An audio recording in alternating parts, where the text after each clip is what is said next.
CEO of Six Flags. America just leaked the real reason why they shut down after 50 years. That headline alone lit up the internet, but the story underneath is even bigger. This wasn't just low profits. Sources point to corporate reshuffling, land worth more than the park, and decisions made far from the roller coasters. Visitors saw memories, boardrooms saw opportunity, and here's what hits home for you. If a 50-year giant can disappear this fast, what does that say about the places you still trust will always be there? Because one detail in this leak changes everything, and almost nobody is talking about it. The final season. The news broke like a lightning strike across the country. The CEO of Six Flags, America, had leaked the real reason the park was shutting down after 50 years. Not a rumor, not speculation, his own words. In a closed-door investor call that someone inside recorded, he admitted what no press release dared to say. "We didn't lose the crowds overnight. We lost their faith." Behind that confession sat three brutal truths. Attendance had fallen year after year. Maintenance costs doubled as rides aged beyond their safe limits. And worse, the magic that once filled those gates had been replaced by corporate math. "We built memories for families," he said, "but now families build them on screens." It wasn't a spin, it was surrender. For 5 decades, the park had been a symbol of affordable, fun a patch of asphalt that somehow felt like home. Generations learned to laugh, to scream, to fall in love under those flashing lights. But this time, the laughter couldn't drown out the truth. Even the CEO, the man paid to keep spirits high, couldn't defend the numbers. When that recording hit the public, disbelief turned to heartbreak. He hadn't just admitted defeat, he'd exposed the system that killed it. But that statement left out the real reason, and insiders say it's much bigger. 50 summers of laughter. Long before it became a headline, Six Flags America was a heartbeat. Opened in 1974, it wasn't just a park, it was a promise that summer would always return. The smell of funnel cakes, the metallic rumble of coasters, the laughter echoing through the heat, these were the sounds of an American ritual. Workers built it with grit, welders and carpenters turning sweat into joy. Families built their memories there, year after year. Every inch of that park carried history. The old wooden coaster that creaked through every July afternoon. The carousel that never stopped spinning, even when the rain came down. It wasn't fancy, but it was real hand-built, homegrown, and proud. For 5 decades, it weathered recessions, blackouts, even pandemics. But it couldn't survive indifference. When the CEO spoke about declining attendance, he wasn't just citing data. He was admitting that people had changed. The culture that once lived for weekends and road trips had shifted to convenience and screens. The rides stayed the same. The world didn't. That's what makes his words sting. It wasn't poor management or bad luck. It was the slow fading of something irreplaceable. As the last fireworks faded, so did a tradition. That history makes the CEO's admission hit even harder. If you've ever stood in those lines, heard those coasters roar, or felt that summer air, hit like and subscribe. Stay tuned here, because what comes next will expose what really ended those 50 years of American laughter. The numbers behind the curtain. Behind the nostalgia sat a ledger, and those numbers told a colder story. Attendance, once peaking near 2 million visitors a year, slipped to barely 1.5 million by 2024. Meanwhile, maintenance and insurance costs ballooned, especially after several aging coasters required expensive overhauls. The park's water systems, lighting, and safety tech were decades old. Each year that management delayed replacements, the bill doubled. It's the same story any mechanic will tell you. Skip a small fix, and it becomes a big failure later. Industry analysts revealed that Six Flags America hadn't seen a profitable season in nearly 5 years. Energy bills rose, labor costs surged, and state regulations tightened. But the biggest blow came from within the newly merged Six Flags Cedar Fair Corporation. After their union in 2024, executives began ranking parks by profit per acre. The Maryland site, surrounded by development pressure, scored near the bottom. To the accountants, the math was simple. To the public, it was heartbreaking. Still, even those numbers couldn't fully explain the decision. If the park was losing money, it could have been restructured or rebranded, as other sites had been. Instead, the shutdown came swiftly and quietly, as if it had been planned long before the memo leaked. But the books weren't the only thing breaking down. The unspoken truth. Buried beneath the official explanation was a different motive, one not meant for press releases. Inside corporate circles, the phrase, "not a strategic fit," had become code for liquidation. Six Flags America wasn't just underperforming, it was sitting on prime real estate. Developers had been eyeing the location for years, knowing that suburban sprawl could turn nostalgia into profit. Once the merger finalized, the land's value outweighed the park's legacy. Closing the park wasn't a loss, it was a financial maneuver. Former employees hinted that maintenance budgets were quietly slashed months before the public announcement. Whole rides sat idle under temporary inspection while marketing budgets vanished. It wasn't neglect by accident, it was soft preparation for a sell-off. In that light, the CEO's leaked reasoning declining attendance and high costs wasn't false, but it wasn't the whole picture either. The park had been marked for closure long before anyone admitted it. For the people who worked those gates, this revelation felt like a gut punch. Their sweat built something families cherished, and now it would be bulldozed to make way for condos or retail. You can replace buildings, but you can't rebuild culture. What vanished here wasn't just a business, it was a symbol of an era when entertainment was about shared experience, not quarterly growth. As the dust begins to settle and the rides stand silent, one truth remains impossible to ignore. Because this wasn't a random park, it was the first domino. The cost spiral. Every park has its breaking point, and for Six Flags America, that point came disguised as routine maintenance. The coasters that once defined its skyline had aged past their prime. Steel fatigues, bolts loosen, and even paint becomes a line item when spread across miles of track. By 2024, the park's maintenance budget had tripled compared to what it was just a decade earlier. Safety inspections were no longer seasonal, they were monthly. Insurance premiums followed, climbing in lockstep with every new regulation and every incident, no matter how small. The company could patch the rides, but it couldn't patch the balance sheet. The CEO's official memo confirmed what insiders already knew. Operational overhead has exceeded sustainable thresholds, and modernization costs outweigh projected returns. That's corporate shorthand for "we can't afford to keep this thing safe." Engineers reported that retrofitting older coasters with new restraint systems cost nearly as much as building replacements. Even water rides, once simple crowd pleasers, became financial sinkholes thanks to new energy and filtration requirements. Every piece of fun now came with a price tag that only went one way up. In a mechanical sense, the park failed the same way a neglected engine does. When one bearing goes bad, the rest soon follow. It wasn't one big breakdown, it was death by 1,000 skipped tune-ups. But even perfect upkeep couldn't fight what came next. Outrun by modern entertainment. While the park fought to hold its physical ground, a cultural earthquake shifted under it. In the new entertainment economy, families didn't need to leave home to be amazed. Streaming giants delivered endless thrill rides from the couch. Gaming companies turned living rooms into virtual adventures. The pandemic years sealed the change. When the world reopened, many people realized that convenience had replaced the weekend road trip. Six Flags America, with its asphalt walkways and hour-long lines, suddenly felt like a relic from another age. But the change wasn't just technological, it was generational.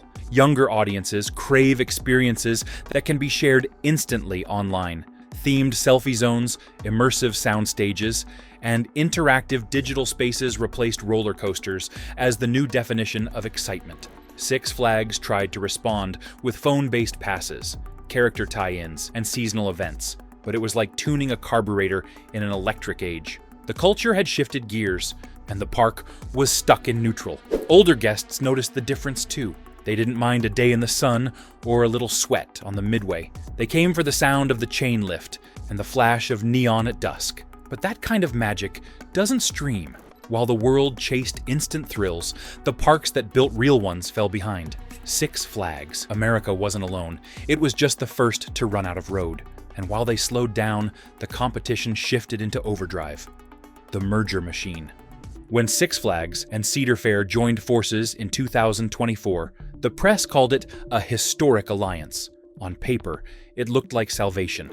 Shared resources, combined marketing, and a network of 42 parks stretching across North America. Behind the curtain, though, the merger worked like any corporate consolidation by cutting fat, not building muscle. Duplicated roles were eliminated. redundant parks, especially those near larger ones, were quietly flagged for portfolio optimization. Six Flags America was only 30 miles from other major attractions, and in boardroom math, that made it expendable. The new parent company's efficiency model ranked every park by land value, maintenance cost, and attendance per square foot. The Maryland location fell into the bottom tier on all three counts. Executives saw an opportunity to offload the liability and recover capital through redevelopment. The merger wasn't about saving parks, it was about preserving shareholders. When profits dip, sentiment doesn't count, numbers do.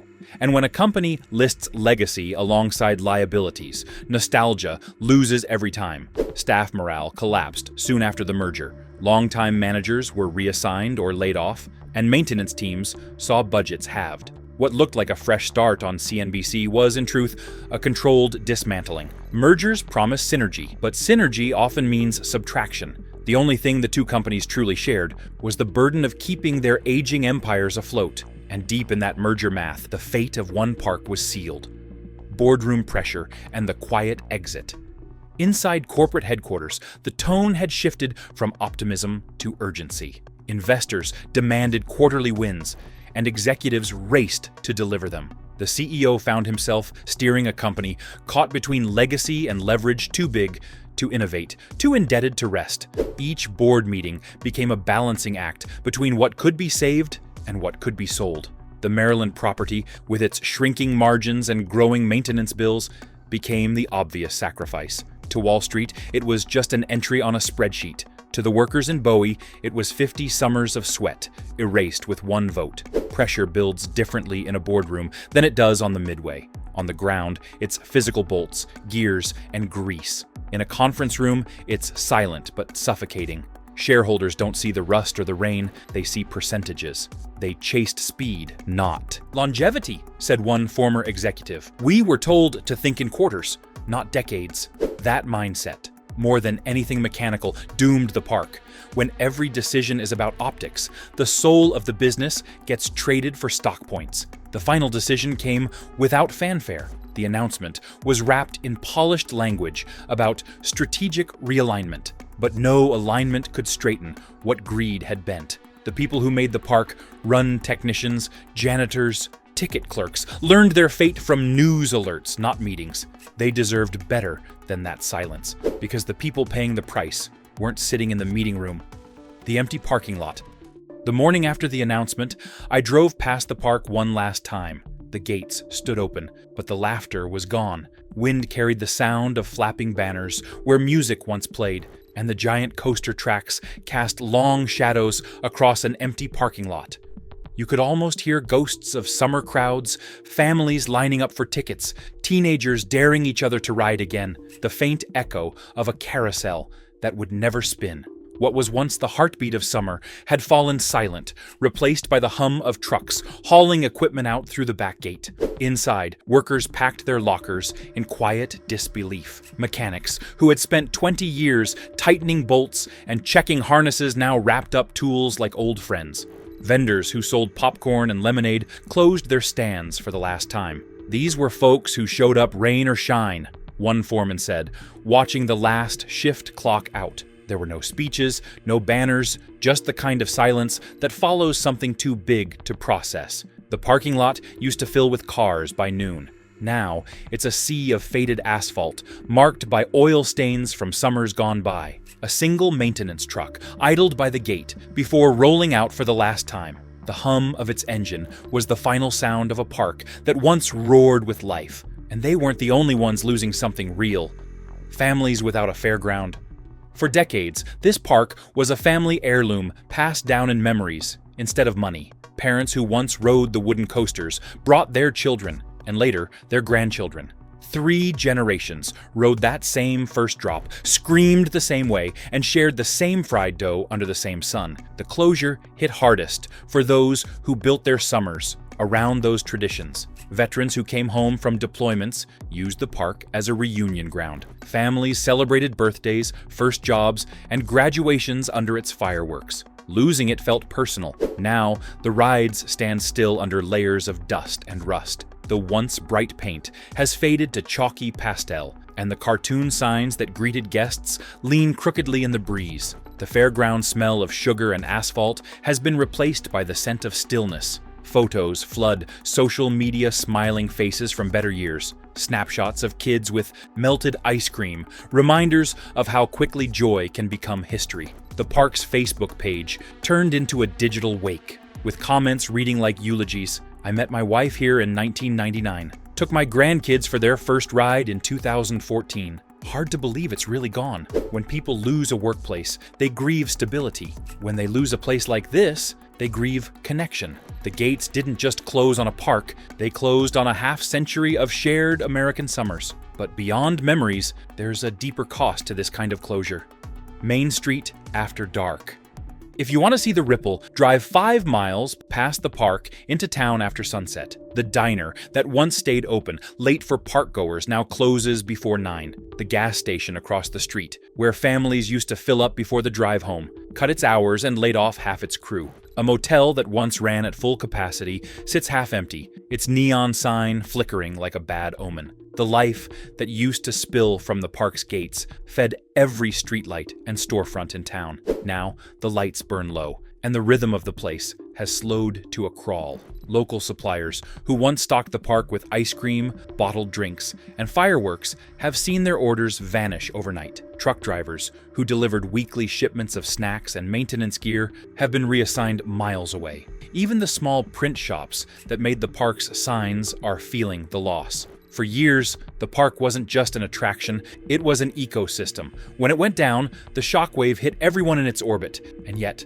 while the community wrestled with loss, something else was happening quietly behind the scenes. Developers and corporate planners were already touring the property. Men in polished shoes, not work boots, walked through the remains with clipboards, mapping out its next life. And while communities grieved, the corporate world was already repurposing the land. If you followed this far, you know this story is bigger than one park. Subscribe now, new videos each week uncover the truths companies won't admit, and the stories every American deserves to hear before they disappear. When fun becomes data. What once ran on excitement now runs on analytics. Theme parks used to measure success by smiles, not spreadsheets. But somewhere along the way, joy became a metric. Every ticket, every meal, every souvenir turned into a line on a data chart. When the numbers dipped, the story ended. Six Flags. America wasn't shut down because people stopped caring. It was shut down because the data said caring wasn't profitable. That's the strange irony of the modern age. The very tools meant to make things efficient end up draining the soul out of them. The rides that once made hearts race were now judged by algorithms comparing hourly revenue. The laughter that used to echo down the midway was replaced by the quiet hum of servers storing consumer data. Entertainment stopped being about experience. It became about optimization. Somewhere between the spreadsheets and the shareholders, the fun fell through the cracks. For people who grew up fixing things with their own hands, this kind of logic feels backwards.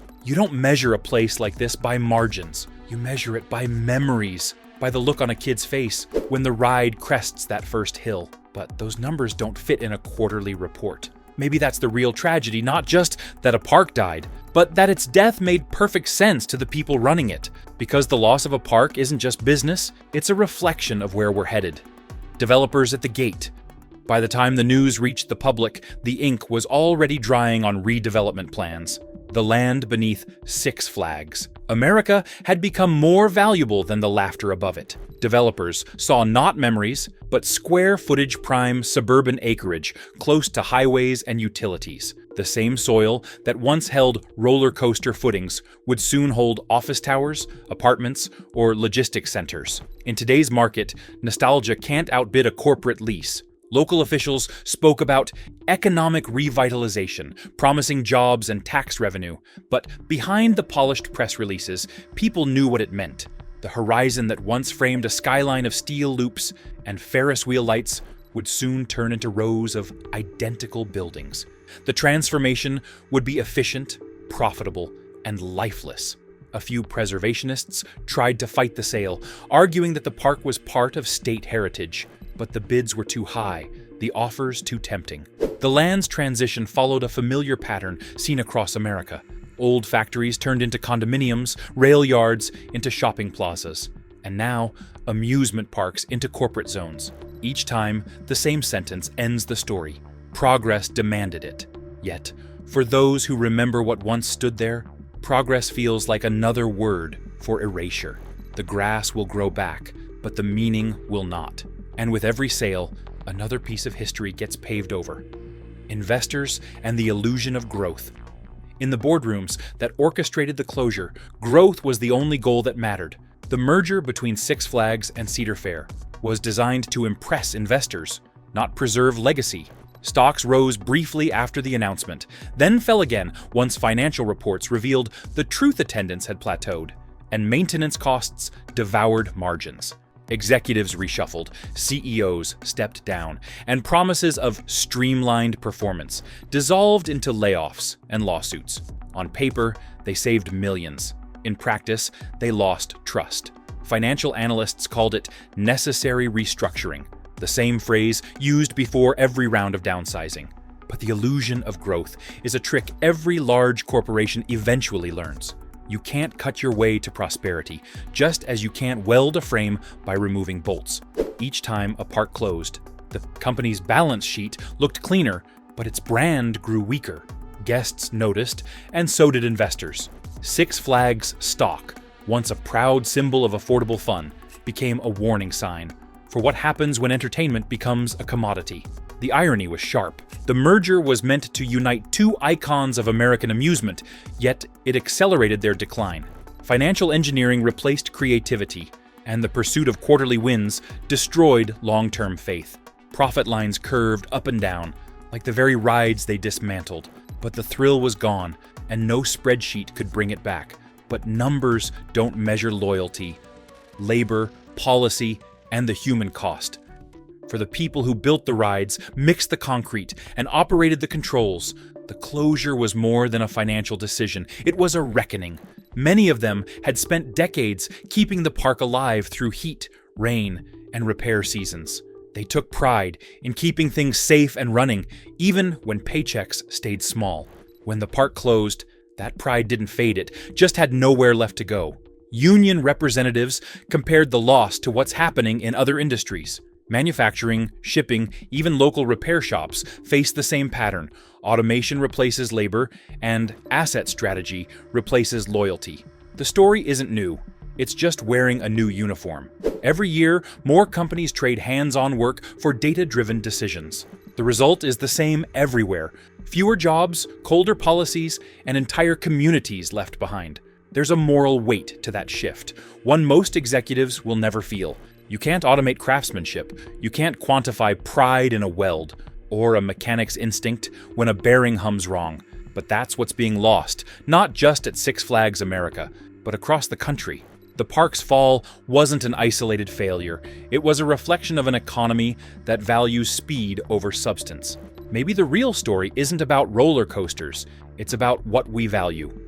The writer's lesson. Now that the gates are locked and the laughter has faded, what remains is a lesson written in steel and silence. Six Flags, America's fall, isn't just a story about amusement. It's a mirror held up to a nation that keeps trading permanence for profit. Every generation builds something it thinks will last forever. For 50 years, that park stood as proof that joy could be engineered, that families could gather under neon skies and forget the world for a while. Then came the accountants, the algorithms, and the endless chase for margins. Everything built with pride can be sold by numbers, but pride is the one thing you can't buy back. For everyday Americans, this cuts deeper than nostalgia. When meaning turns to money, even the strongest structures collapse. The rides rust, the signs fade, and the ache remains. You don't just lose a park, you lose part of yourself. 50 years of laughter gone quiet, and that silence says everything. That's the breakdown. Now I want to hear from you. Did this shock you? Or did you see it coming? Drop your thoughts below. Hit like if this opened your eyes, subscribe for more deep dives, and turn on notifications so you don't miss what we uncover next.